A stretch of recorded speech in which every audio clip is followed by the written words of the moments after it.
The grand hall exuded an anticipation of celebration. Through the tall French windows, the golden June morning poured into the space, filling it with soft light that danced in the crystal pendants of the chandeliers. Michael stood in front of an antique mirror in a gilded frame, absent-mindedly smoothing an already impeccable silk tie. 15 minutes remained until the ceremony. The spacious room was gradually filling with guests. They entered in groups of 2 or 3, conversing lively, women in festive dresses, men in formal suits, and unusually quiet children dressed in formal wear. Bouquets, smiles, soft laughter, everything was as it should be at the wedding of a successful businessman. The air was filled with a delicate aroma of white roses, which decorated the ceremonial arch. Every element of the celebration was carefully curated. Bonbonnières with French confections for the guests, live music from a string quartet, and champagne from a special year's harvest. Emily, his future wife, insisted on a classic format for the ceremony, one that was strict and elegant. At the moment, she was in the adjoining room, where her bridesmaids were working on the final touches of her look.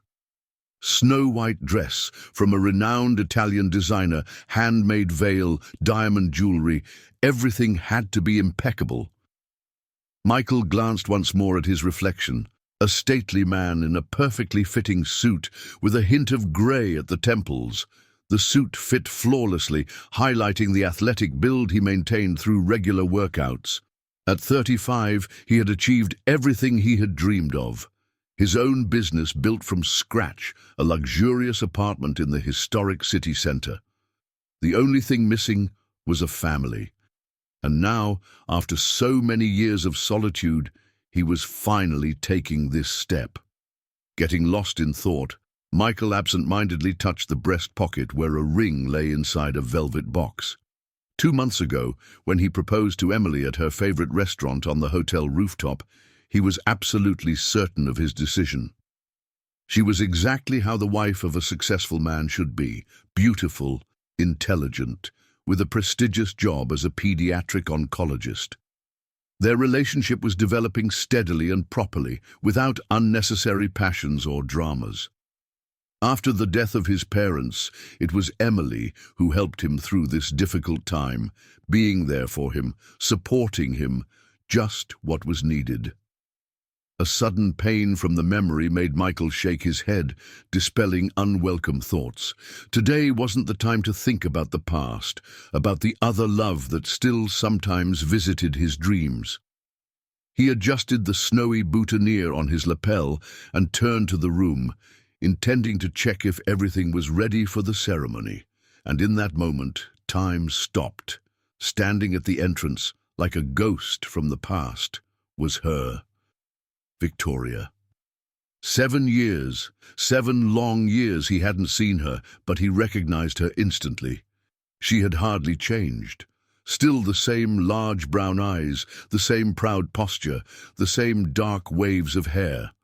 Perhaps her facial features had become slightly sharper, her gaze deeper and wiser. She wore a simple yet elegant blue dress. She still had the ability to wear even the simplest things with particular dignity. There was a new strength and self-confidence in her posture that hadn't been there before. But it wasn't just her appearance that made Michael's heart skip a beat and then race with wild speed. Next to Victoria, holding tightly to her hand, stood a little girl about 6 or 7 years old. Her silk dress in lavender shades beautifully contrasted with her dark hair. This girl... Michael felt the ground fall away beneath him. It was like he was looking in the mirror. Staring back at him were his own eyes, bright green, with the same distinctive slant as his late mother's. Even the stubborn chin was exactly like his in childhood. The resemblance was so striking, it took his breath away. The noise of the celebration faded into an indistinct hum. Somewhere out there, beyond this frozen moment, the wedding bustle continued.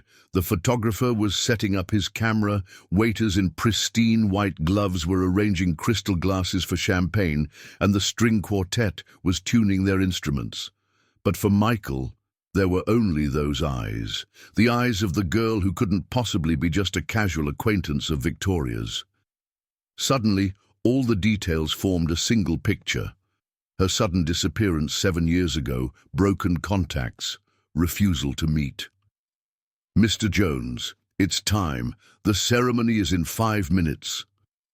The voice of the wedding organizer sounded as though through water. He didn't even turn his head. Michael took a step forward, then another. Emily, the wedding, the guests. All of it suddenly seemed like scenes in some absurd play, because the only real thing was those green eyes, so much like his own, and the question on which his whole life now depended. In Michael's memory, images from 8 years ago resurfaced. He remembered the day he first saw Victoria. She worked in a small flower shop near his first office, located in an old mansion with holy cast-iron grills on the windows. Each morning as he passed by, Michael would slow down to admire the elegant bouquets she arranged. Until one day, he decided to stop in. Victoria was behind the counter, thoughtfully arranging the petals of tea roses. The sunlight streaming through the display cast a golden halo around her dark hair. The air was filled with the scent of freshly cut flowers and a kind of almost magical atmosphere. She looked up, brown eyes deep with golden sparks, and she smiled. In that moment something shifted within him, as if destiny had decided to reveal, "Here she is, your love." Their romance blossomed swiftly like a spring flower opening under the warm sun's rays. Victoria turned out to be not only beautiful, but also astonishingly deep. She could recite Brodsky by heart, could spend hours discussing Impressionists, and knew the language of flowers like an ancient code. And she could listen, truly listen, with genuine interest and understanding. At that time, Michael was just starting his journey in business. He became passionate about the idea of creating a chain of sports nutrition stores, a new direction just gaining popularity. In the evenings, they sat in Victoria's tiny apartment, cluttered with flower catalogues, as he sketched development plans, sharing dreams and strategies. She didn't just listen.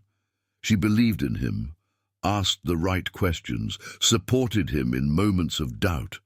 On those days, they often walked along the embankment. The summer sunsets would paint the sky in pink and gold, the river shimmered in the glow of the setting sun, and they, hand in hand, made plans for the future. Victoria dreamed of having her own greenhouse, where she would grow rare orchids. Michael promised that one day he would build her a real conservatory with a glass dome. They planned a wedding, came up with names for future children, and everything felt so right, so real. The first year of his business exceeded all expectations. Michael opened 3 stores in different neighborhoods of New York, and things were on the rise. He was already looking for a ring, platinum with small diamonds, like the stars under which they used to walk at night. Life seemed to be finally coming together as it should, but fate had other plans. A large federal chain entered the city, setting dumping prices.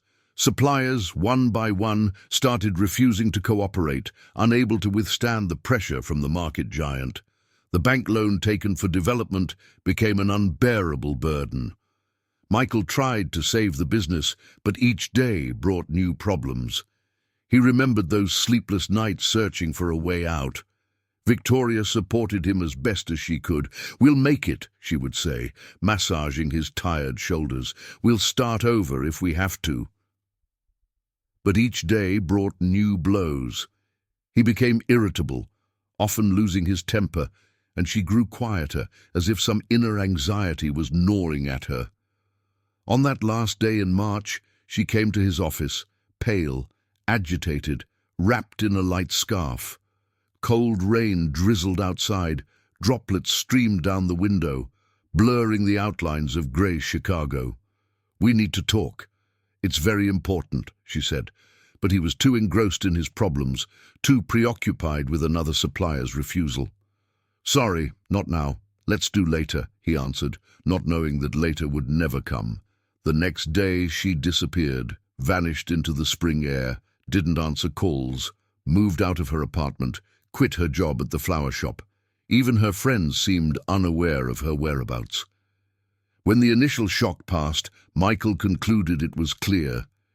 She just ran away from a failure, as soon as she realized he could no longer provide her with a life of comfort.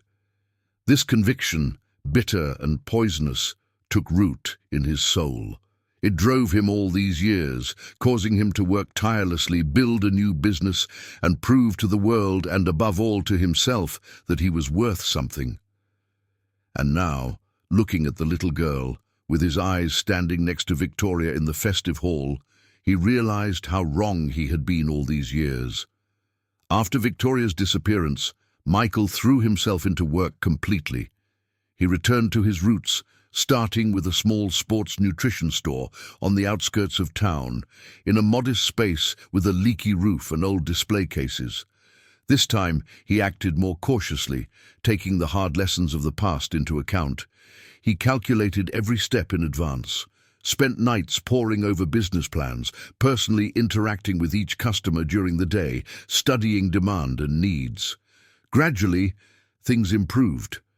He carefully chose locations for new stores, spending weeks studying city development and pedestrian flows. He negotiated directly with manufacturers, spending hours convincing them of the cooperation prospects, creating his own brands, attracting the best technologists to develop formulas. After 3 years, his network had 15 stores in different cities of the region, and the name Nutri became synonymous with quality and reliability. Business success did not bring happiness in personal life. Michael dated various women, vibrant, advanced, beautiful. There was Mary, owner of a trendy boutique with a perfect figure and impeccable makeup.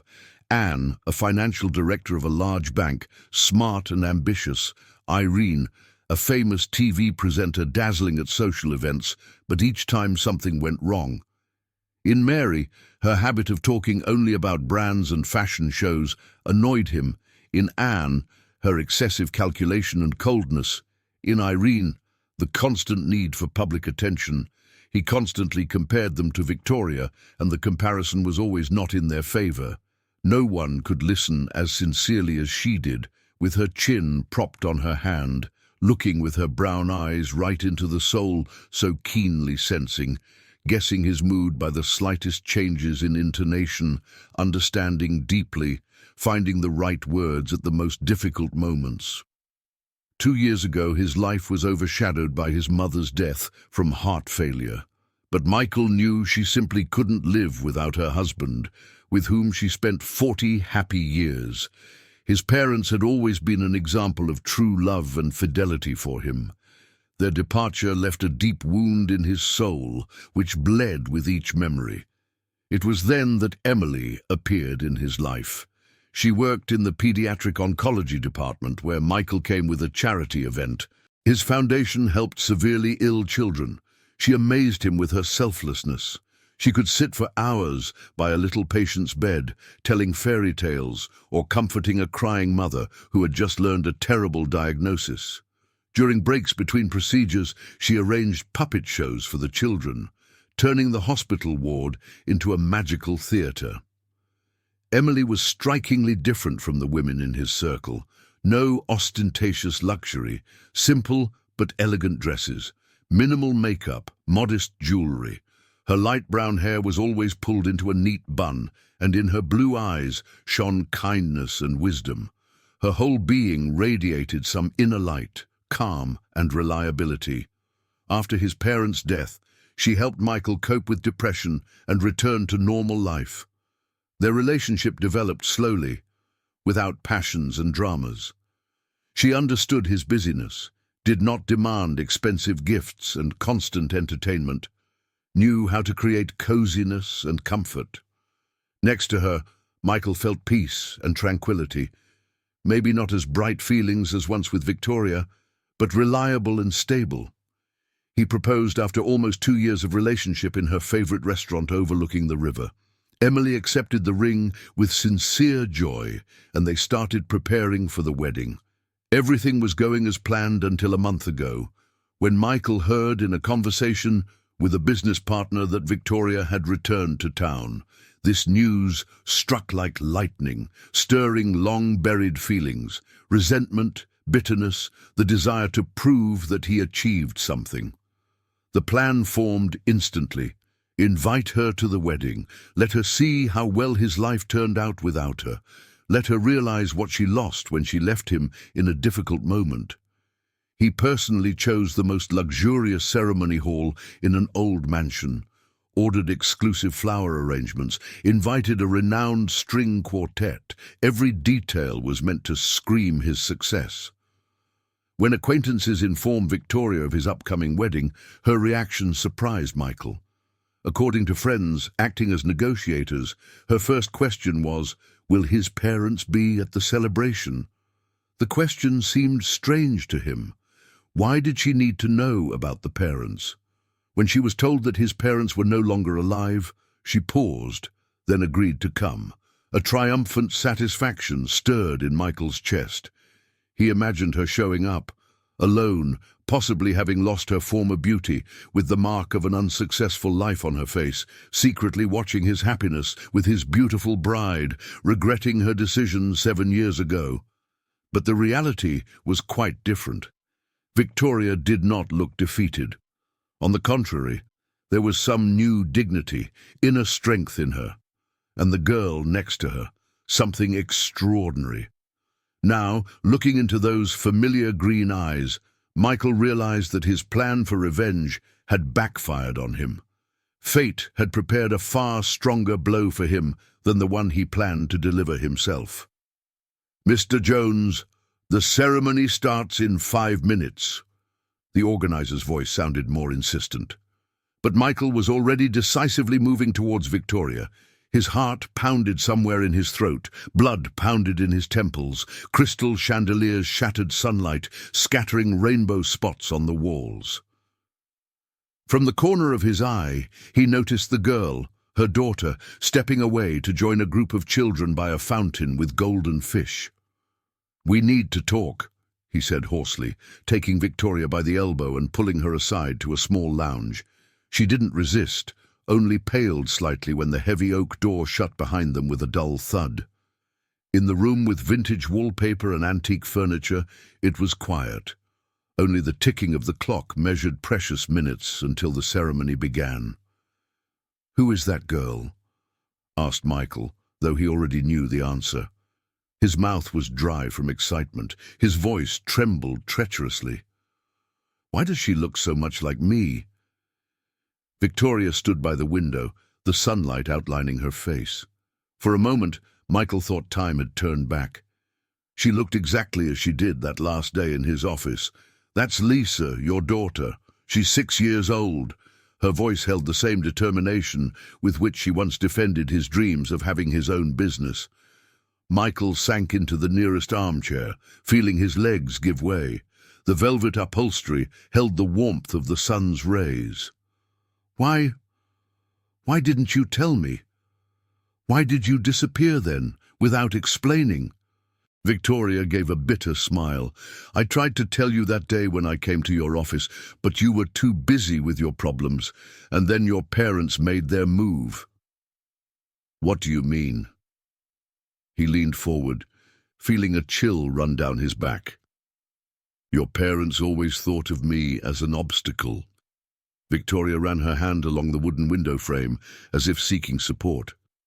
"When your business started to collapse, they blamed me for everything, said I was distracting you from work, making you lose your grip, miss opportunities."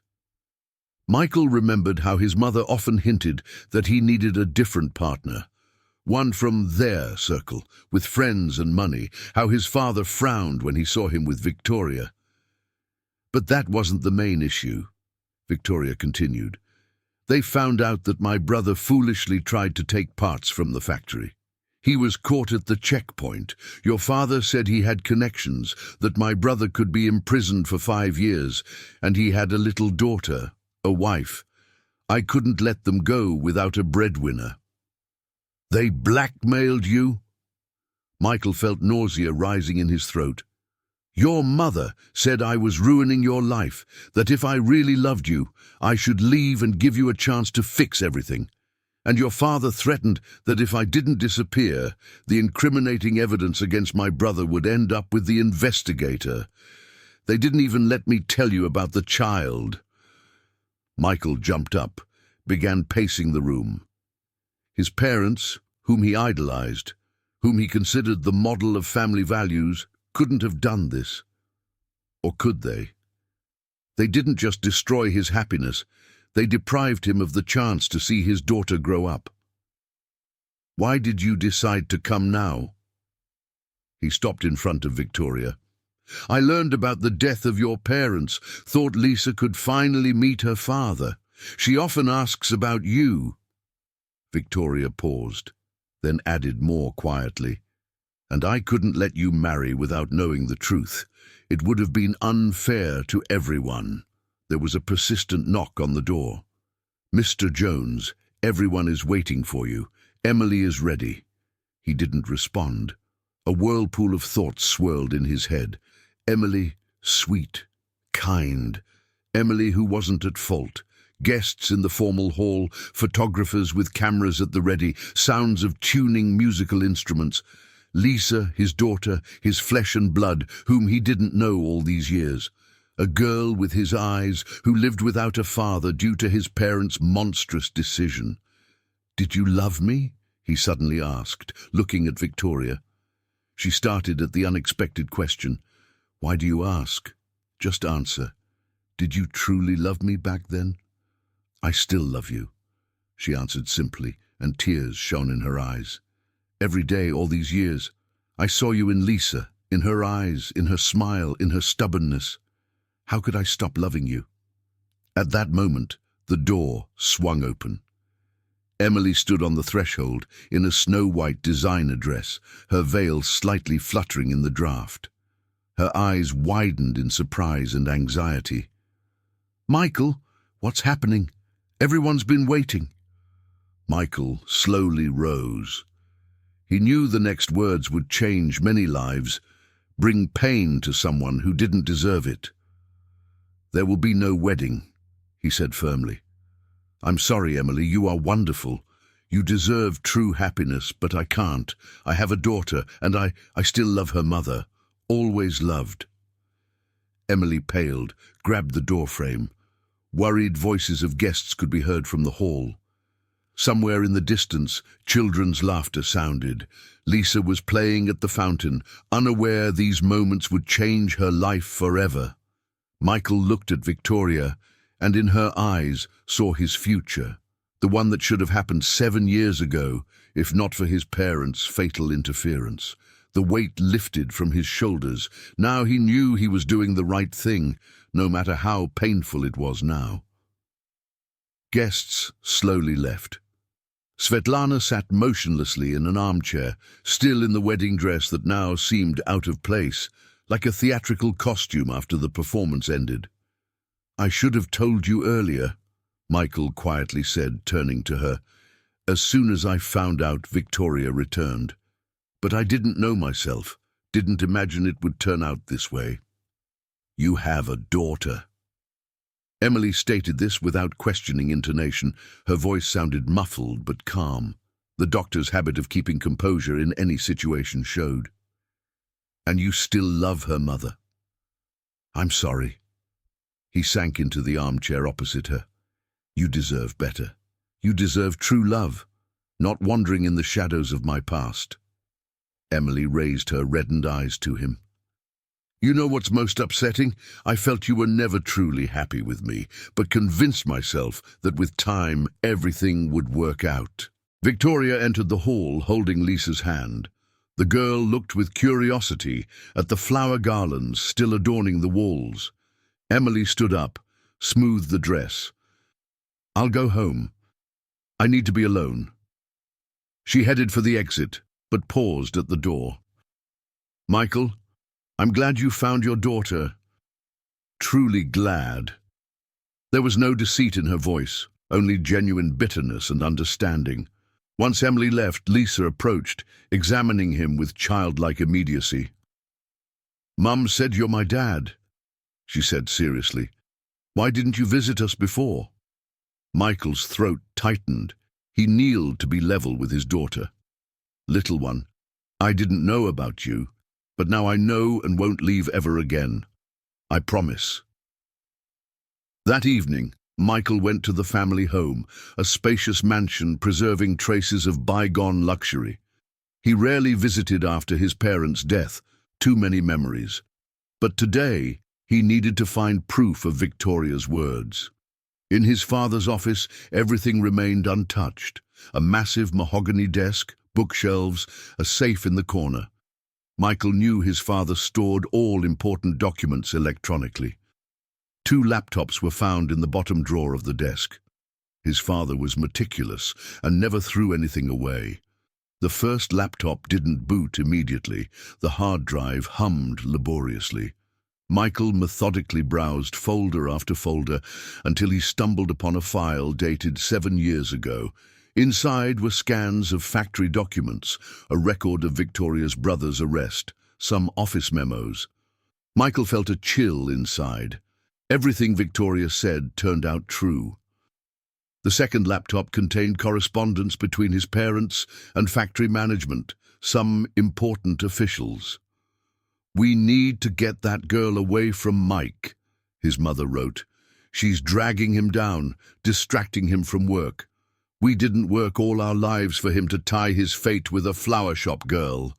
Michael slammed the laptop shut. Anger and bitterness shook him. His parents, whom he so loved, trusted, mercilessly destroyed his happiness. They didn't just take away the woman he loved, they robbed him of seeing his daughter grow. For several minutes he sat immobile, then resolutely reopened the laptop. File by file, letter by letter, he methodically erased everything related to that old case, as if wiping out the last traces of the past, freeing space for a new future. It was well past midnight when he called Victoria. "Come over tomorrow with Elisa," he said. "I want to show her the house where I grew up. I want to start over if you'll let me." The next day, watching Elisa run in the garden, marveling at blooming roses with Victoria standing beside him, smiling the smile he missed so much, Michael felt truly happy for the first time in many years. Now he knew, no matter what happened in the past, they had a life ahead to catch up. "Dad, look! A butterfly!" Elisa's ringing voice broke the garden's silence. Michael caught Victoria's gaze and understood they were thinking about the same thing. They had a second chance, and this time they wouldn't miss it. Did you enjoy this story? Tell us your thoughts in the comments. Give this video a thumbs up and subscribe to the channel to not miss new releases. See you soon.